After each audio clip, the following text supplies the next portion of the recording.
chop it up. Come to the show. We got some things we can talk about. Come to the show. We about to chop it up. Come to the show. We got some things we can talk about. Chop it up. Chop it. Chop it. Chop it. Chop it up. Chop it. We got some things we can talk about. Chop it up. Chop it. Chop it. Chop it up. Chop it up. Chop it. We got some things we can talk about. You are now tuned in to the Chop Shop with your host, Pastor Marvin McKenstry Jr. Let's chop it up.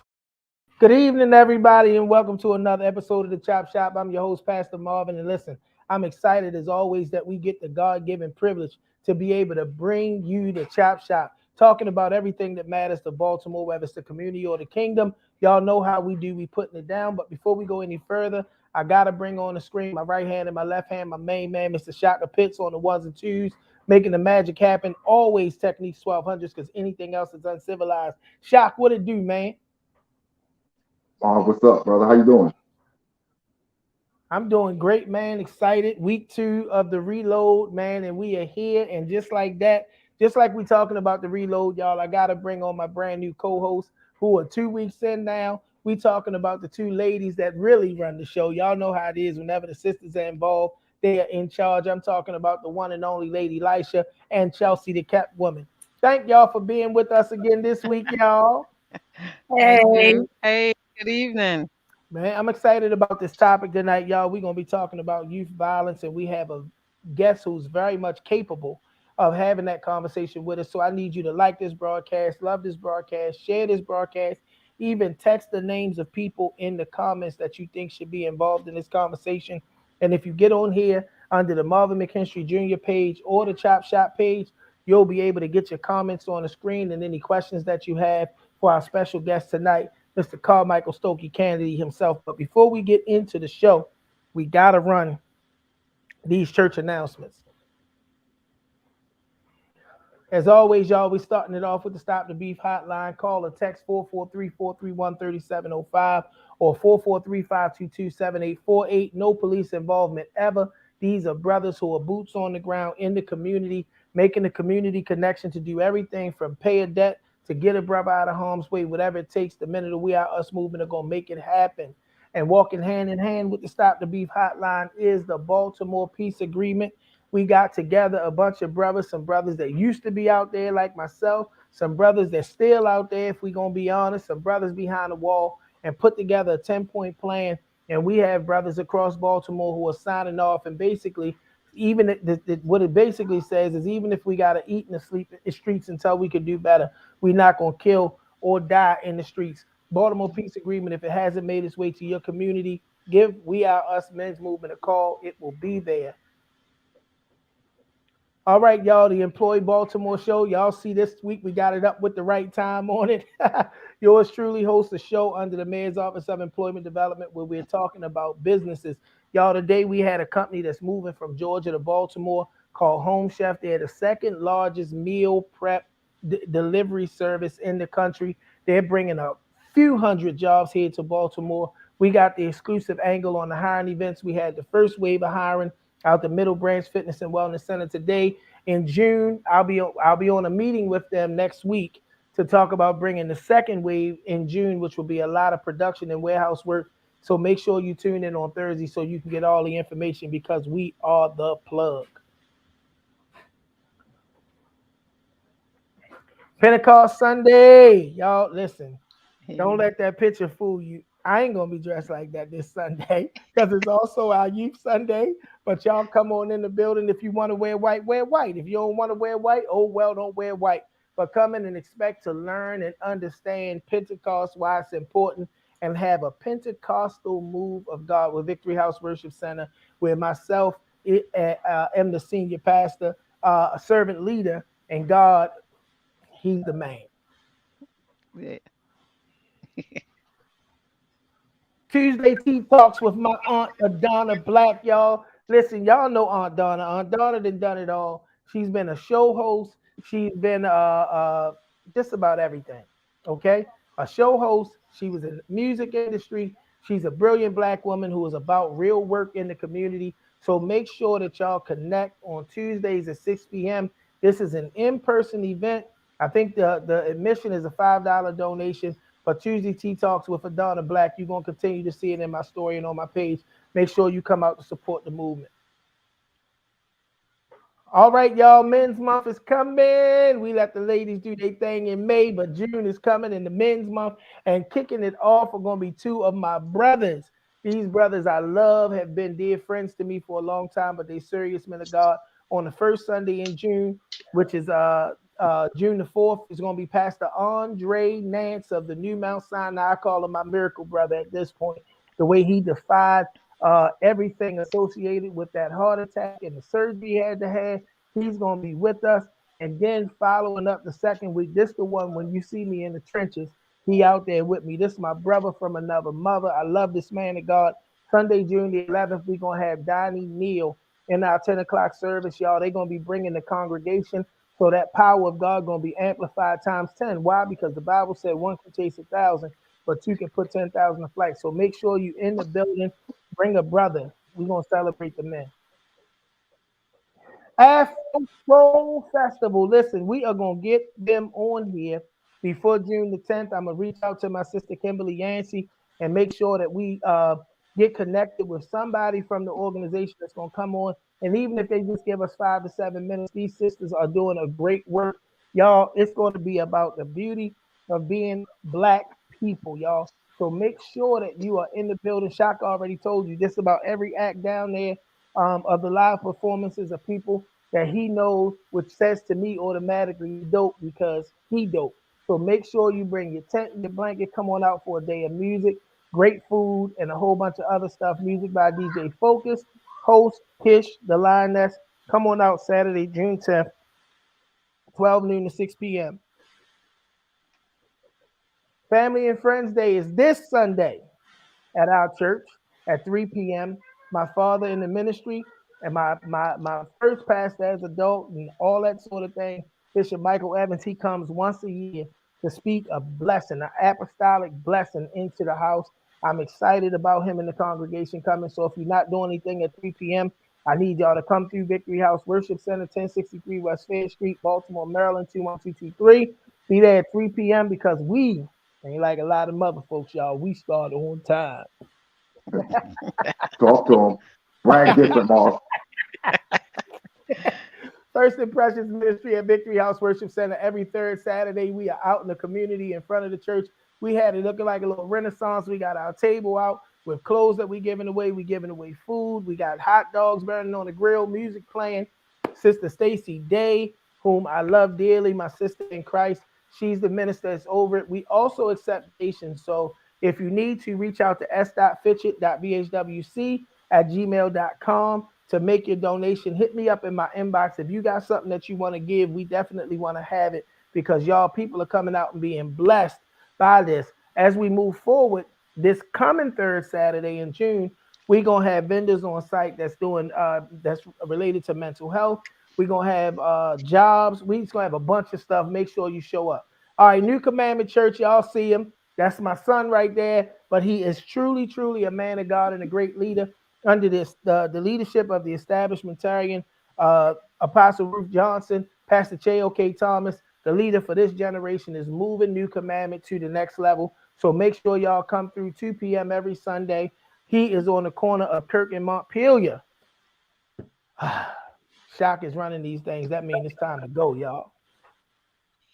All right, y'all. We got through the church announcements. And listen, the church announcements was a lot of my church, but it ain't got to only be my church. If you got something going on, send it to me. We will definitely blast it on here for you. Y'all do me a favor and get this audience up because the voice of our guest tonight is a major voice when it comes down to what's going on with youth in the country. He just got off a plane. I believe he's in the car traveling at the time. We're going to hope that the technology hold up. But he is definitely somebody that can speak truth to power, both from an experiential place and from a place of the great work that he's doing in this community. I'm talking about the one and only, my friend and my brother, former mayoral candidate and proprietor to the Stokey Project, Mr. Carmichael Stokey Cannady. Thank you for being with the Chop Shop, my brother. You muted, bro. You got to unmute.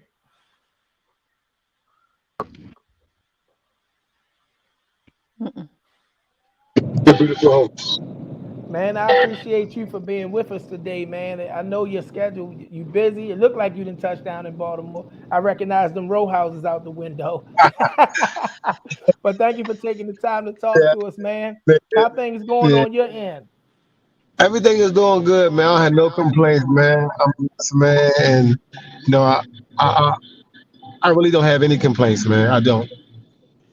Well, we want to get right into this conversation, man. I want you to be careful. I don't know if you're driving or riding, but we want to definitely hear No, your voice. But we want you to be careful out there on the road. Um, People are talking about the uptick in youth violence. I heard a statistic today that, unlike past years, we've had 62 shootings that have involved shooting victims that have been high school age in the city of Baltimore. Not to mention to the heinous murder of the 12-year-old young man who was on the box that was murdered out in Westport. Um, and all of the different shootings that we've seen, some in close proximity to schools. Man, it's a lot going on with our young people. Talk to us a little bit about why you think there's such an uptick in violence amongst our young people. I mean the thought process is becoming contagious, and if you think about the street code and how they're anointing these kids at a younger age and they adopt them into the criminal lifestyle, with no supervision, it's not surprising to me that you see kids at a young age being gunfire or just in violence in general. I mean, we've been spoke about creating a new moratorium for these kids.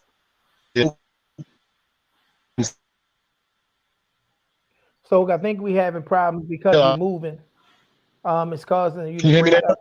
Yeah, I think it's because you're moving. We don't want to definitely don't want to miss your voice. Sometimes when you're moving in motion, you're moving through different areas. It can destabilize your signal.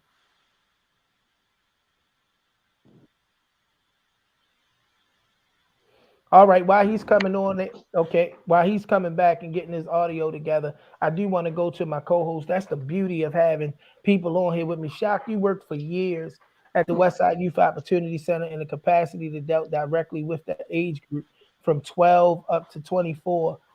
When you hear that there's 62 shootings, some that have resulted in murders, some that, of course, non-fatal shootings, but they've involved in Baltimore City high school age students. Talk to me about just what that statistic says to you, brother. It it says that we need to get more active. Like really hands-on active. We can't talk about things the way we've been just talking about things. We need to start walking some things. There's a brother on my timeline. He's a father, um, Slick Johnson. He had an incident. He went live. His son was had an incident at his school, and some dudes apparently they may have had they were tooled up. So he was down there trying to make sure his son was safe and trying to de-escalate, and he's dealing with the boys, the youngsters, and he's dealing with the cops, and he's literally on live like, yo, I'm confused because the real nigga in me want to do this, but I'm a father and I'm trying to do that. So it's really confusing, but he was out there being active. He was out there, he took the time out, he's talking to his son's friends, he's making sure everyone's being shepherded, and that's the type of stuff we need. But unfortunately, it puts you on the front line, right? And we got to be willing to do that. We have to be willing to do that because that what he did made a difference. Just that black man being out there, not the cops, not a regular city. He's out there and he's holding it down. That means something, and we need more of that. I think we got our guest back shot. It looked like he's stabilized at this point. We want to definitely get him back up. But while we get him up, Lisha, I want to talk to you because you're the mother of a black son. And I know just how serious you are. You have chosen to be a Baltimore City resident to the degree that you purchased a home here. Like your investment and your stake in the ground in Baltimore City is a real one. Talk to us from that perspective of hearing those types of numbers, knowing that you have a black son that you have chosen and elected to finish his rearing. Because I think he's 17 now. 18. 18 to finish his rearing in the city of Baltimore, where those numbers exist. I mean, I don't want to say that I'm afraid for him because it's life, right? So I know what city life, urban life is, not just Baltimore. It's urban life anywhere you go. But I have to make a conscious effort to have the real dialogue with them. Like it's certain things that you can and can't do. It's certain ways you can and can't move because you don't really know who you're really dealing with. But it's not enough to just pour into your kid. Like we got to pour into the other kids, the kids in the neighborhood, the kids that you see moving by, because I believe that that what we are lacking is a lack of love. They don't really have respect for life because they don't see it outside of the video games and TV, movies. Like it's so much that has desensitized this generation that it doesn't hit them the way that our generation did. Like it did. Like it doesn't hit the same way. So I constantly have the conversation with my son, but I have the conversations with his friends. So it takes a little bit more than just with your own. You kind of have to step outside the box and develop those relationships with the community. Stokey, your perspective is one that's very hands-on. We know the Stokey Project has done major work in Baltimore, specifically touching major groups of young people. I've been there at some of your back-to-school drives. You kind of took it to another level from a lot of us because you would give away brand new sneakers and all kinds of things, man. And you've always continued to show love in the community that reared you, which is the White Lock community. Being from Lexington Terrace, we go all the way back, right? And we've seen the evolution. Talk to us about it when you see where we are now. I mean, as I was saying earlier, and I apologize for the disconnect. I always thought and suggested like a new moratorium. Everything's changed through technology, the type of drug these kids are using these days. The education system, recreation system, the wellness programs. When you think about how we grew up, and that was a very long time ago, but these kids are very desensitized and hopeless. They don't see any much hope in their communities, whether it be from the vacant home to, the drug addicts and the drug dealers. So I understand firsthand where it comes from because I myself was, a part of that problem a long time ago. And so was my mom before she lost her life, to HIV. But today, when I think about the kids and how hopeless they are, and I said earlier, I don't know if you guys heard me, that, hunger will turn a thief or a killer out of anyone. And these young kids are out here now trying to quarantine themselves in these communities where as though no one else should be able to come because they think they have ownership. And now they are domesticating the violence where they're fighting over turf or territory, and it's meaningless. And they'll start hiring younger kids because if a young kid get arrested, 9 out of 10 times he will be released. But then they putting these batteries in their back, and people saying, wow, that kid was 12 years old. But an 18-year-old kid hired him because he was broke and an opportunist to do bad things. So that means the parents wasn't around to stop or prevent these kids from following the wrong influence. And now you have another kid want to be like him. So now they got this whole hierarchy of young kids that's just out here now believing that they're adults and doing things that we know we never would have thought of doing. And it's senseless and and it's unfortunate, but until we get back into the communities on the ground, and like I said, these kids don't want to care. They don't worry about how much you know. They want to know how much you care. And if you care about them, you're going to show up. Not just giving back to school drives once a year or tennis shoes for, Christmas. I mean, being involved in their livelihood, having wraparound programs, holding their hands, giving them a hug. The young lady said it best. These kids are dying for love. And they don't care where it comes from. At one point in time when I was young and a white man knocked on my door, he was either an insurance man, a police, or Jehovah's Witness. And now these young men, they fear, love because they feel like it's something wrong with them. Oh, well, I got to have mental illness or dealing with this trauma has to be something that is going to expose my weakness, even in high school or elementary school or junior high school. So for me, it's really trying to find ways to get men involved on the ground who know how this thing works, who can fix it. Because I always tell you, Marvin, you can't fix anything unless you know how it works. If you don't know how it works, you're just guessing. And they've been guessing on these kids for so long that every single year you see 300-some homicides. And it's not shocking to me because even the kids that don't necessarily retaliate, it's like the movie Juice. Once they do it one time, they get this adrenaline, they get this vice inside them that, this is my calling now. I'm a street, vigilante. I'm just going to start taking lives, and they want to be champion for that, So it's a broad conversation, and I do my best in my individual and my official capacity to use my experience to try to talk these kids off the cliff. But without having the proper resources and information, it's almost like you're talking to a ghost. You said something really powerful there, Stoke. You talked about how important it is that you get people that really understand how the whole system, first of all, is designed and how it works. And being a person from that background myself, I know exactly how important that is, and I know how it's helped me as my community is approaching almost 2 years without a homicide or non-fatal shooting, right?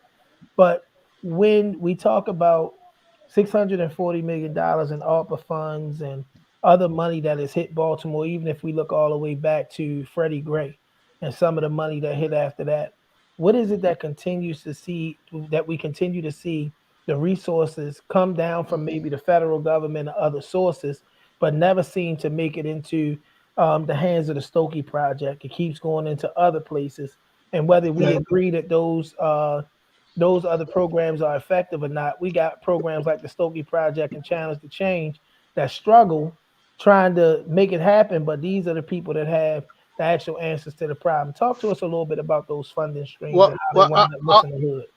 so I always say that the financial part is supposed to be considered the antidote, right? That's the antidote to the disease and supposed to cure. But it always seems like it avoids or eliminates the people who can fix the problem. I tell the Uncle T's of the world that I mean, when you think about adding money or funding to problems that are far fetched and widespread in Baltimore City, dealing with the urban community, specifically the urban youth, you got to ask yourself, what are they into?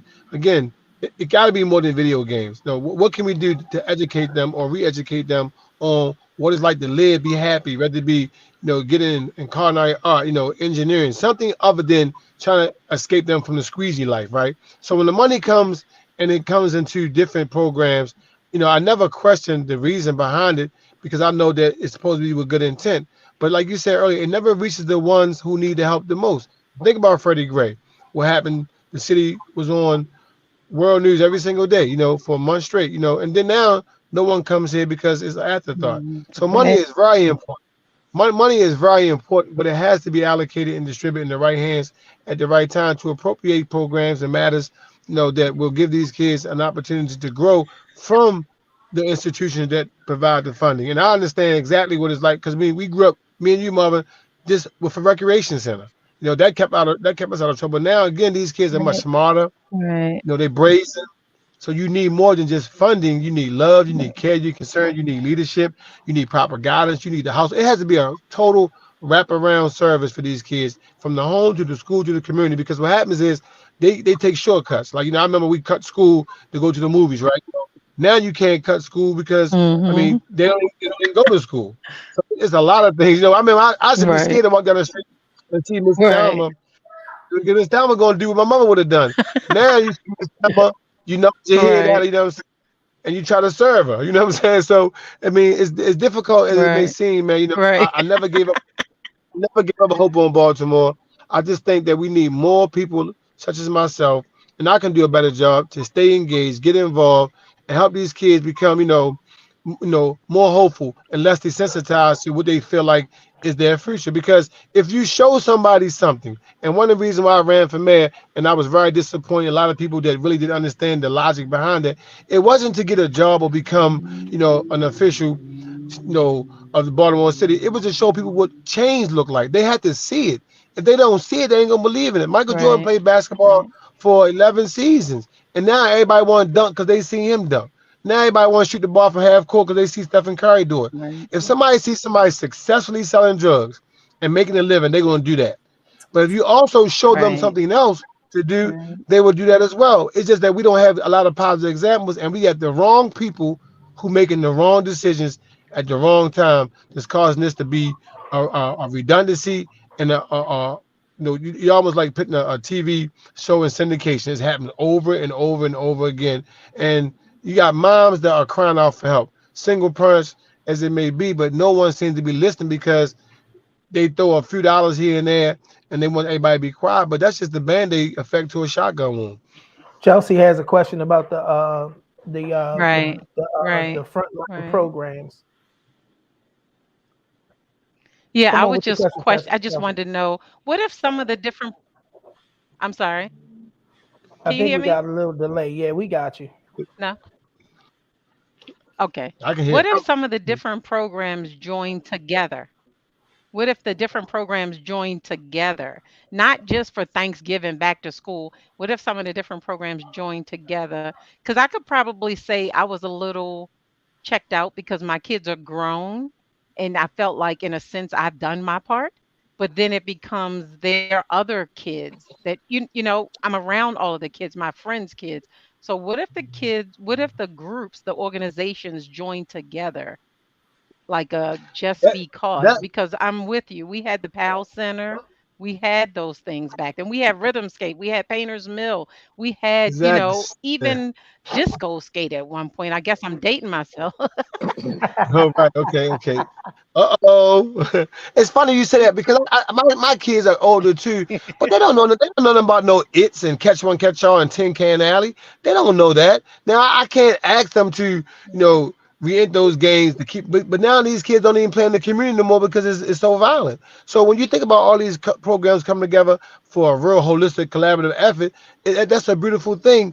But it has to be people who really are willing to make their necessary sacrifice to put their project aside and do what's good for the children. Because you got some programs like, no, I ain't going over East Baltimore or I ain't going to West Baltimore. It's a Baltimore problem.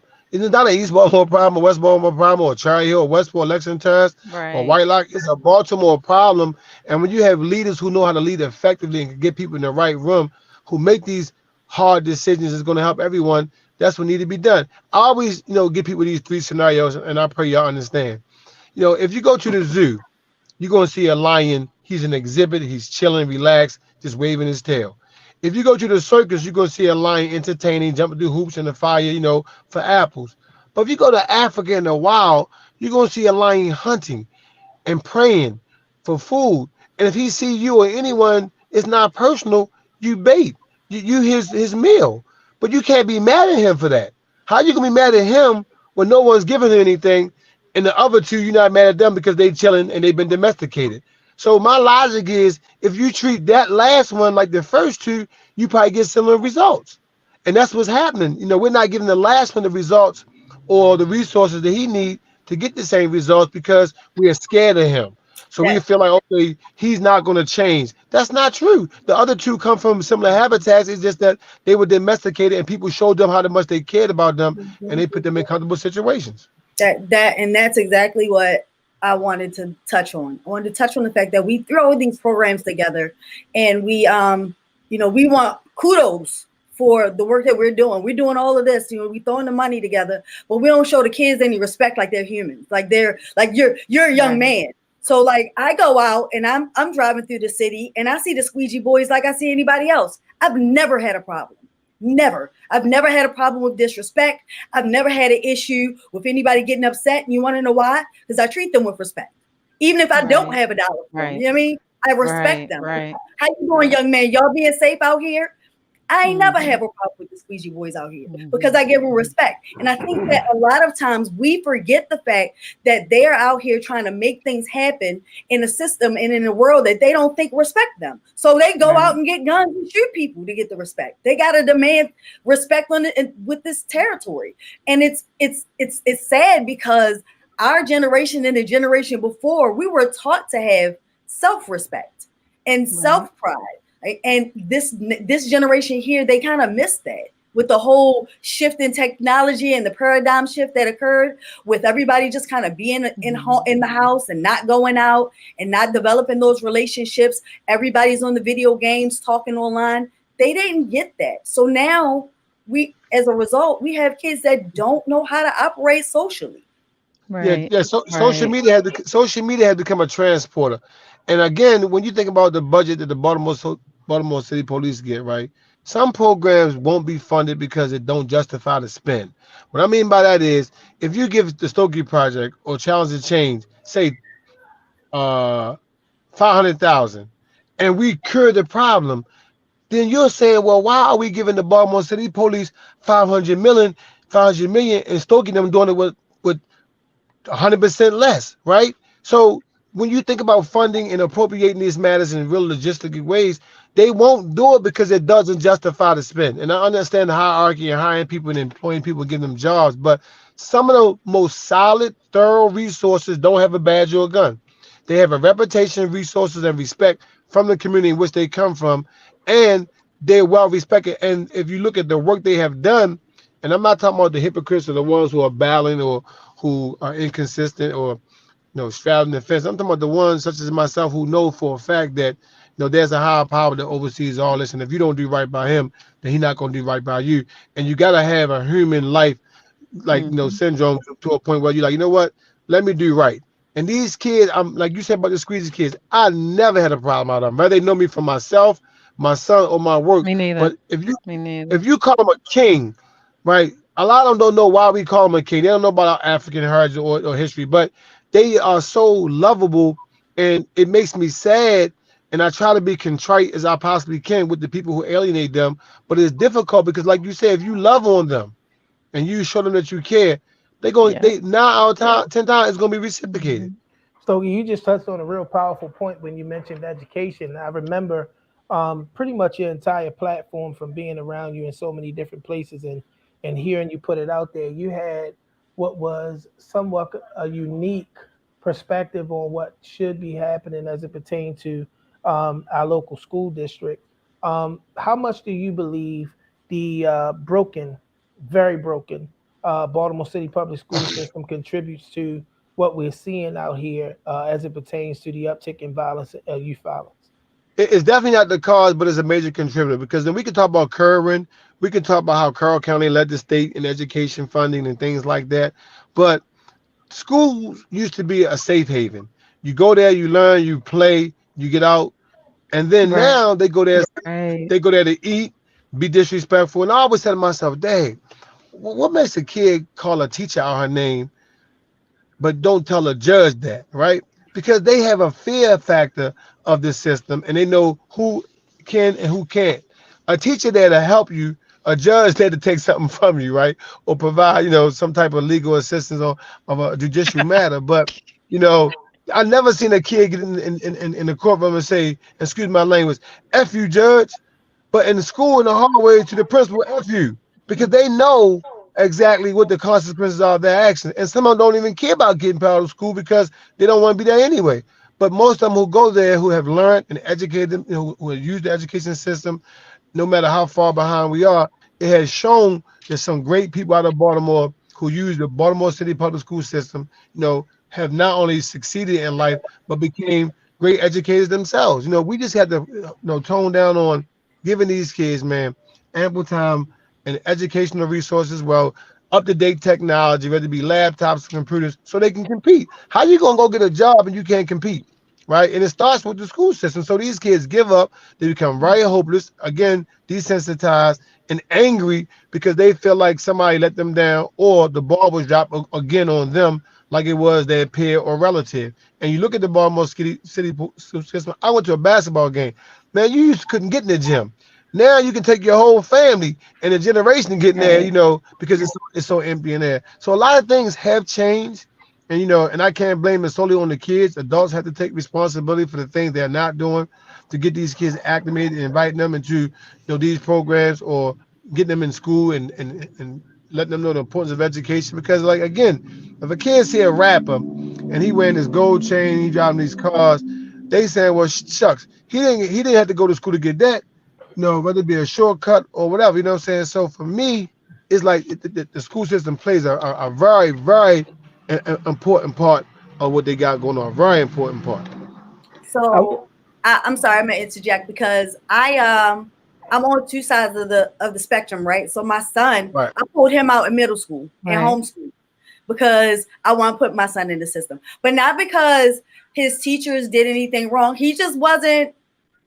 It just wasn't clicking for him. Like his mindset didn't work with the system that was put in place. Then on the other side of the spectrum, my daughter is a school teacher and she's bailing out, not because she doesn't love teaching kids, but because the administration has so many restrictions and so much backlog of work that they have to do on the back end that they don't have the time and attention to fully teach the way that they used to teach back when we were in school. So they're funneling money into the school systems to make the school systems better, but the school systems are only operating in a way that they were operating to get test scores up so that they can look good. So you teach the kids how to pass tests, which is what my son said. He said, I passed the test.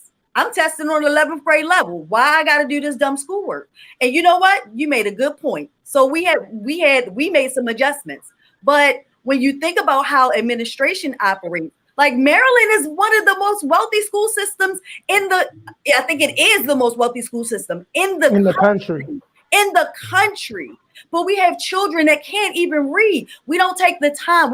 The teachers don't have the wherewithal or the time, for that matter, to actually get involved with the kids so that you can see. You don't even know who can read and who can't read. They got 35 kids in their class. Stokey, your video going in and out, but if you can still hear, I did. I'm here. Let me go ahead and let Shaka in before I ask my question.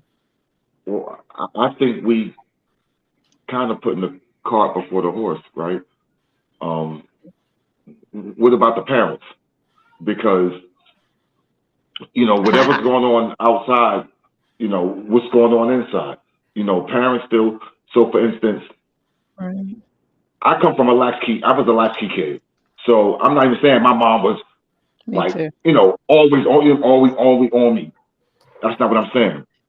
But my mother didn't have the luxury of saying, boy, go Google it. She didn't have that luxury. She didn't have the luxury. Go look it up. Right? So, and we all have these stories. Our generation, we have this story of your parents giving you the wrong answer or doing the math wrong for you, or it come out worse because they helped, right? But they were active. They were involved. There was that socializing going on, right? So that's one part of it. And even reading. I was reading before I went to school because that's something my people was trying to put into me, right? So I think we need to be involved. Again, my thing is going back to the intimate circle being involved first, your immediate circle being involved, and also pushing your kid into socializing, because Stokey shouldn't be out there, with the kids. Mom shouldn't be out there with the kids that need the help. There should be some parents saying, hey, here's my kid. Hey, I don't even want my kid going in this direction. Here's my kid. Hey, there's no clubs or this or that I'm aware of. Here's my kid. Hey, my kid is into this. Where can I find that?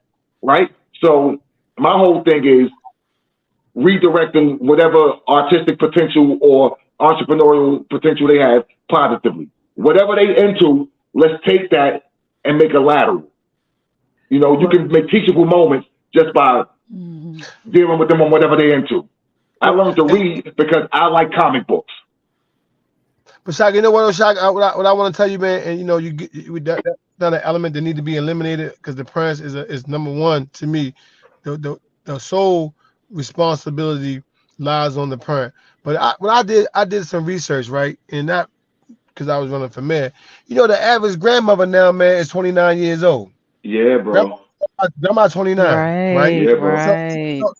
So you're not. So the time that was spent in the home has also changed when you think about where the parents are, because now the parents, like, again, some of us who wasn't fortunate to have two-parent household, who had a stepdad or even a mom or even a dad in the household, like, I mean, look at the average age. You have kids now that their mother is 29 and they 14, 15 years old. So when you ask yourself, what is their parent teaching this kid? They wasn't taught anything. Because now you're asking a kid to teach a kid, and that's really no excuse when you think about teenage pregnancy and things like that. But like you say, I love to read too. We had comic books, we had other type of books or illustrations, and this is before we was told to read the newspaper on Sunday. But I'm saying we had reason to read. Now, my son, I said, you don't know how blessed you are. I said, when I had to do research on find out what China was, I had to go through 1,000 encyclopedias. You got Google. So now things have changed in terms of how these kids, do research and do their homework. You know what I'm saying? Like, we had to go find out, get a map Now they got navigation. So it's so different now when you talk about engaging these kids with education because of how technology has sped things up. And sometimes it makes us lazy. But I mean, we fall victim to it because we got to use the Lazy. system that's That's it. in place. That's it. Right, but it Excuse me, goes back to Stokey, I want to run. intentional. The parents have to be intentional. I want to run this by you, Yeah, Stokey, it's a because lazy. He said it. you and Lazy. Shaka both Mhm. you and Shaka both share a unique love and place in the music scene here in Baltimore and nationally. And I had the pleasure of being at the Middle Branch Fitness and Wellness Center today, which is one of the brand new recreation centers. And it is state of the art. Y'all, they got an Olympic sized pool. They got Where's a it at? track. It's out Cherry Hill. They I got just a rolled by track, there yesterday, Marv. a raised track up in the air, It looks amazing. state of the art basketball court. But guess what it don't have, right? It's placed in Cherry Hill, but don't have a music studio. I've been advocating for years that while sports was the major outlet for my generation, you still have a generation now where many of these young people connect their outlet and their way of expressing themselves to music. Are we short-sighted when we build recreation centers and do not incorporate opportunities for that artistic expression, Stokey? Absolutely, because right now you gotta people say, well, the music is one of the reasons why these kids involve themselves in violence, right? And I'm not one to say that it doesn't affect you if you, again, to Shaka's point, you don't have the right adults in your life showing you the difference between right and wrong. But I'm gonna give you a scenario, a metaphor, and it might be vague to some folk, but like think about horror movies, right? We knew that uh Jason wasn't real. I knew Jason wasn't real. I knew when the movie went off, I'm gonna go home, do my homework, play with my Atari, and life goes on. But now when these kids listen to music, it's not really fictitious, it's art imitating life. So some of the information that's portrayed through these songs are really real people telling real stories that most of their peers or fans gravitate towards. So it could be a positive notion as well as a negative, depending on how the person interprets the message. But I think some of these street prophets with a voice and a megaphone and in a platform, need to have places to go because it's still a piece of art. Everybody not rapping about drugs and guns and women. Some of these guys are rapping about things that are rhyming and make sense. I just try my best not to divest in it, but not invest so much time in it, whereas though it become polarizing because these kids nowadays, they want to be like whoever is successful at the moment. Like, and I know no one wants to be like LeBron James. They want the things LeBron James have. You know what I'm saying? So right now you think about the little kid that got caught with a gun, played for Memphis. They say he was in the car listening to music. Whether he's 21, 22 years old, he's from that culture. I wasn't surprised because I know for a fact that's what they into. But again, it comes from lack of education and trying to get these kids to understand the damage that they do when they have a platform and they are misrepresented by doing things like that. But studios are definitely necessary now because these kids are into music, whether it be rap, singing, or what have you. And just like right now, we don't have a lot of black baseball players. Why? Because we don't have a lot of baseball Baseball teams. fields. Yeah, Yeah, low. we don't have. You don't see a lot of black kids playing hockey. Why? Because you don't see no hockey fields. I never knew how you become an astronaut. I never knew that. I don't know where you go to ad school or how you become an astronaut. Those things are not but you got to go find that information, right? So I think when you put things in front of these kids that work and can prove to be effective, you need to do more of it and make it contagious throughout the Baltimore City or urban communities to a point where as though if it's one in Cherry Hill, it should be one in West Baltimore, one in East Baltimore. That way, these kids can use the same opportunities and compete with each other in a holistic, healthy fashion, opposed to somebody not having it all and being aggravated or upset and using it as an excuse. Shaka, I want to run the same question to you because you were in the seat where you were able to incentivize progress in programs, whether it was associated with a kid getting a GED or just staying out of trouble by giving them studio time and the artistic expression. And I hear what Stokey is saying, but you had the ability to control the content and help them because you were positive to make sure what they were producing was something that was edifying. Talk to us a little bit about that, man, because I don't believe another recreation center should go up that doesn't have the capability to invite that kid who don't see himself as LeBron James but he see himself as the the next Jay-Z. So it's so important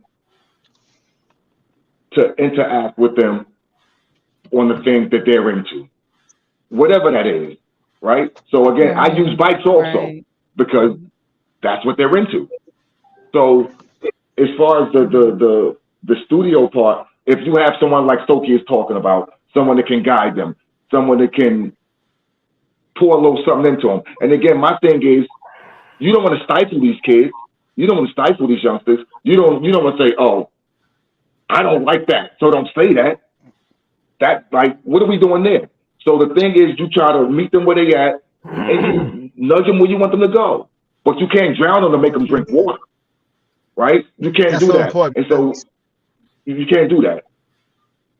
But isn't the music studio, isn't that arts? That is art. But again, program. But if it's not valued as art, right? Or if it's looked at as a detriment to art, then they're not going to invest in it. So when I was in the jail doing the program, we had to be very careful on what came out because they weren't going to pay for shoot them up, kill them up, and I'm happy about doing it. They weren't going to do that. So what I was doing was, all right, look, we could talk about how you got here. We could tell your story, but we can't talk about like you out here doing it right now and that you good with it. You can't do that. But if you want to tell it and give a cautionary tale, and you can do it dope, and I'm helping you with verbiage and analogies, metaphors, let's go.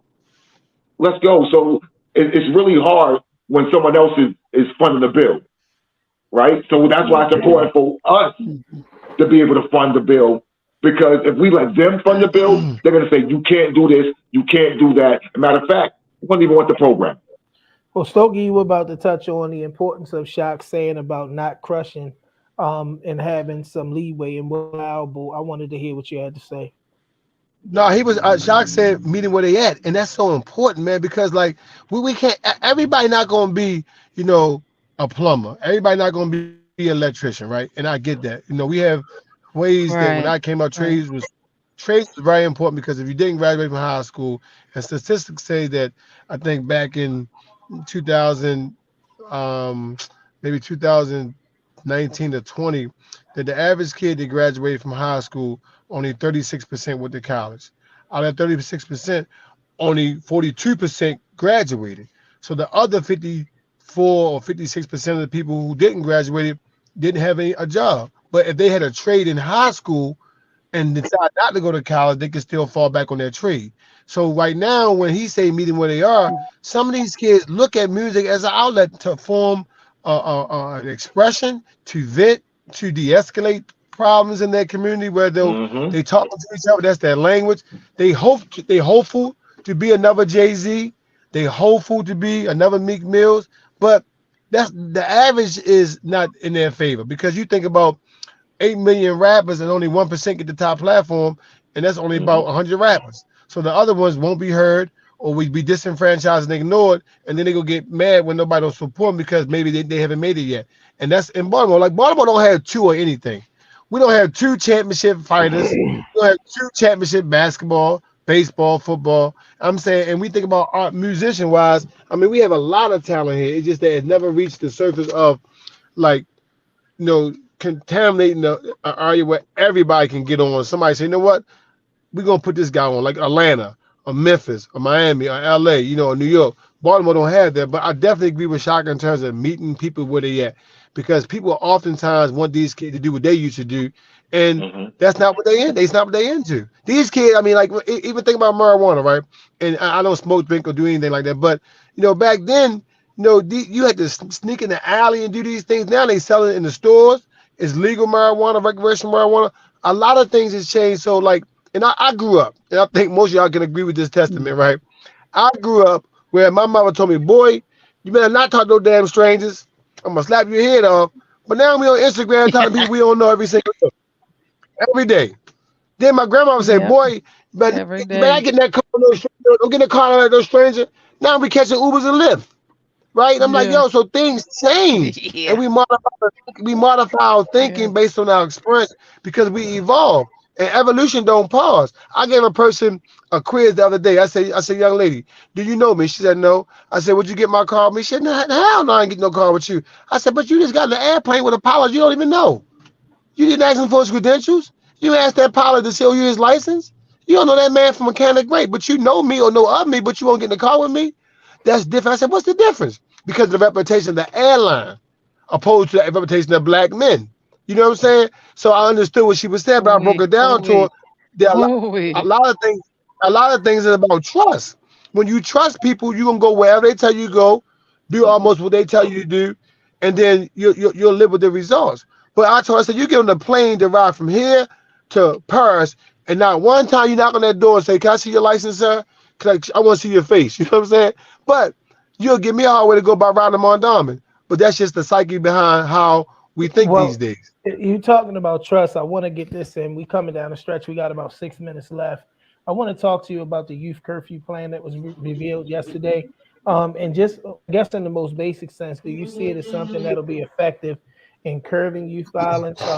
And whatever other perspectives you have on it, I really want to hear from you as somebody that has done this work. Because I'll put it out there. My greatest concern is creating more police engagements with our young people because of how it's set up. And to me, that's scary. We just saw what happened last week with the 17-year-old and the cop. I personally don't think it's going to be effective, and I don't want to be pessimistic because, as you say, the relationship with the Baltimore City Police and the inner city youth has always been strange, and it's a major disconnect. And a lot of these kids, going back in the house is almost like a crime. You know what I'm saying? But I think is worthy of trying because we got to do something. We got to throw something at this fire, right? And that is one of the ways I think we'll get them attention. But I would like to see if it's a curfew and you grab them, where are you taking them to? Because my thing would be, that could also be used as a positive reinforcement. But we gotta have healthy community police. Officer Friendly gone. He's not coming back.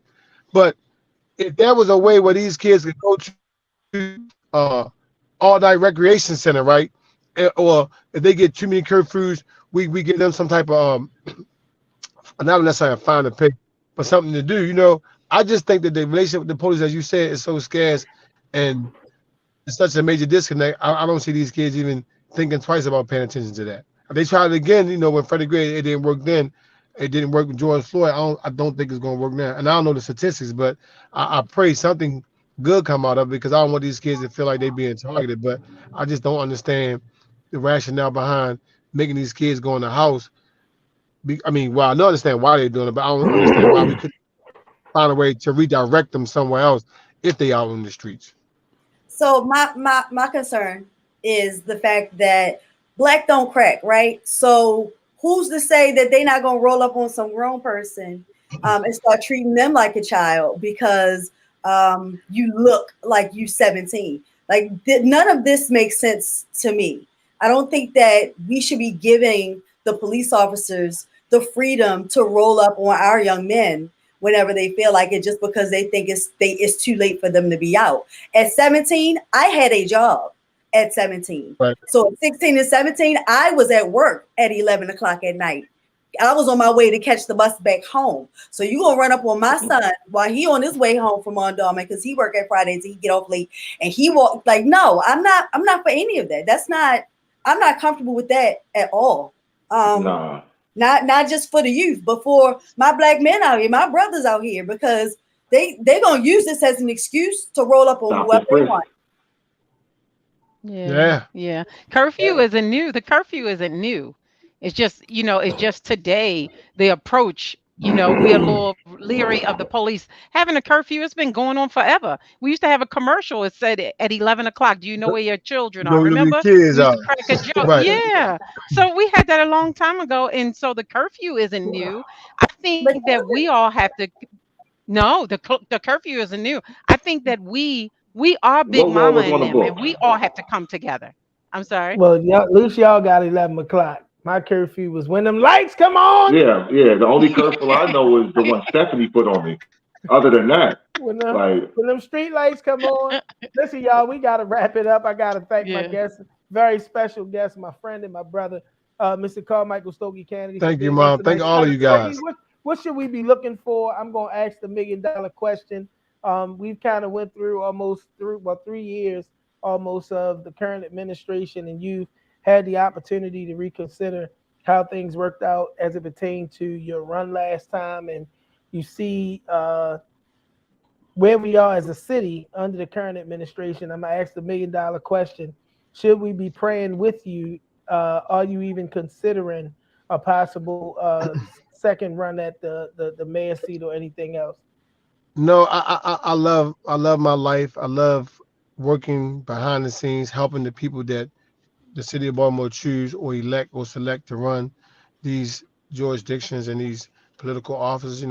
I just pray along with you guys that we find the right person that's willing to listen and use his strengths and not the city weaknesses to continue being redundant with the same system Ooh, that was broken, that never Yeah. worked. Because for me, I That's always say this, good. That's if you good. know, if you know how something works, you can fix it. If you don't, and I mean, and I have all the love in the world for Brandon. I want that brother to win in life.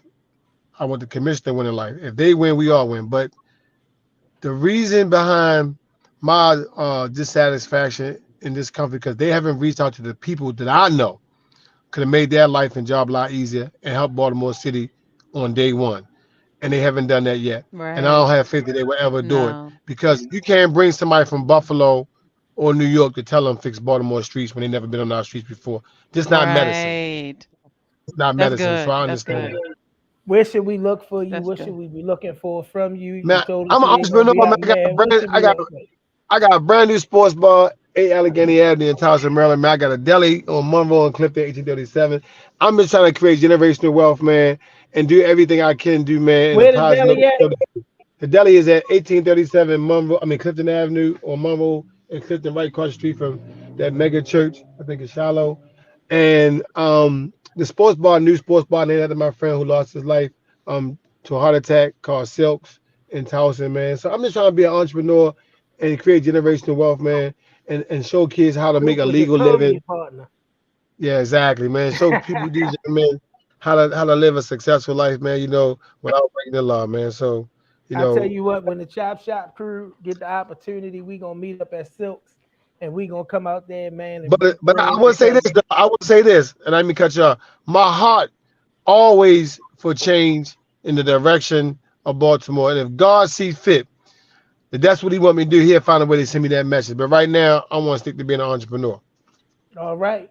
Well, as I said, the Chop Shop crew, when we get a chance, we gonna make our way out to Silks and Please, make I sure got that we y'all. come out there and sit down and break bread, man. I thank you so much for all that you have and all that you're doing in Baltimore. It's always been organic between you and I, whether it's friendship or the work that we do, man. I'm excited to see you continue to prosper. And I believe Thank God you, to man. increase your territory and enlarge your territory as an entrepreneur, because the one thing I do know is that when you open up the business, people like us, people that look like us, are going to be behind the counter doing all of the work, man. So God's That's blessings be with good. you. Exactly, Thank you man. for That's being a part of good. the Chop Shop Yes. tonight. Yes. Thank Yes. I y'all. want to Thank thank y'all. you. Go ahead. Go ahead, Stoke. I'm No, sorry. no, so no, thank y'all, guys. I appreciate y'all. Have a wonderful weekend, man. And going to Memorial Day, and I'm always on deck for you, Marvin. Nice to meet these beautiful sisters. Shock, is always good to see you again. If y'all need me in my individual, my official capacity, man, I'm right here. I'm on deck. So Well, thank I don't y'all. know, man. We might have to do a live We on location appreciate you. show out at Silks, man. I don't know. We've been talking Yeah, about a live on location show for a y'all while, and we welcome, ain't man. got it done yet, so we might have to pull We that waiting off. for y'all, man. The invite is yours. Y'all heard him, right? Right here. Listen, So, is the so playoffs playing? Is the playoffs Yes, playing out man. there? Yes, man. I mean, it's a sports ball. LeBron lost, so now everybody went home crying. But we got a game tonight. Miami, Oh. Boston playing Oh Miami, no. and then we gonna have the finals out there too. So y'all welcome to come anytime y'all get ready. all right, y'all, we got to wrap this puppy Awesome. up. I just got a note from the producer. I want to thank everybody for being with us tonight, including my co-host and my producer. Look, as I always say, you got to make sure that we remember to trust God, trust in the Lord with all our heart, lean not to our own understanding, in all our ways acknowledge Him. He will direct our path.